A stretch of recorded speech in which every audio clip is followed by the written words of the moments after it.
So tell me about prison. Talk to me how it happened, what actually happened. While I was in prison.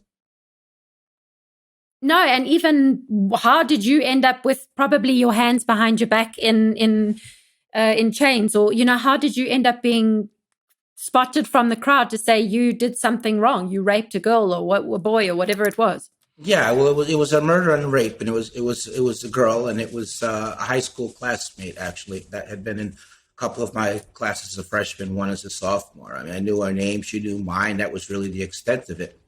So I got on the police radar because the police interviewed a lot of students from the high school, and some of them told the police that they might want to speak to me because I didn't quite fit in.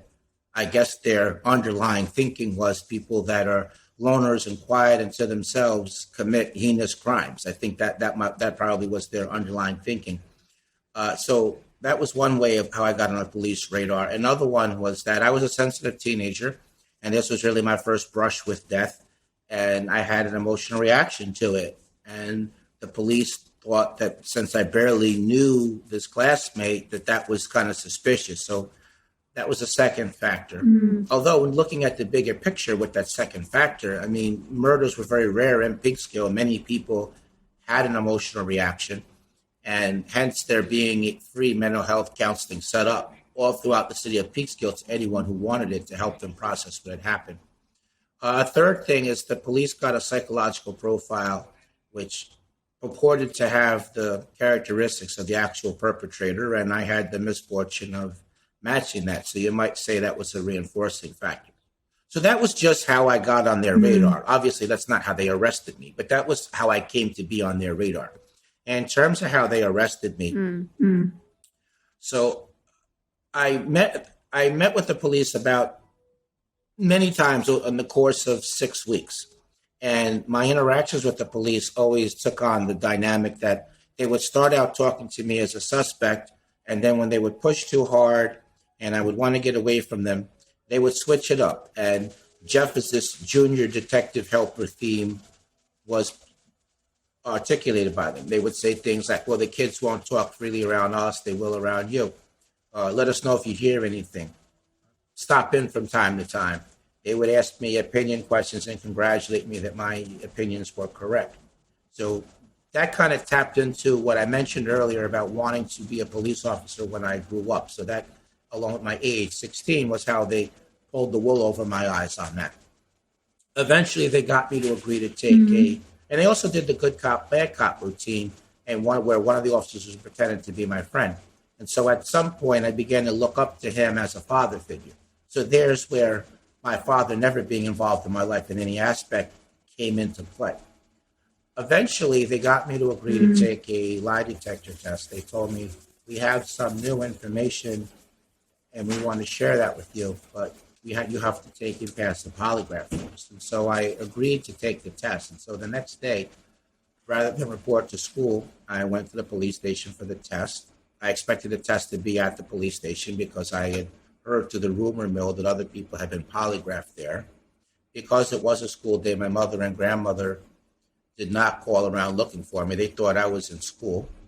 So they drove me by car 40 minutes away from Peekskill in Westchester County. They drove me across county lines to the town of Brewster, which is in Putnam County.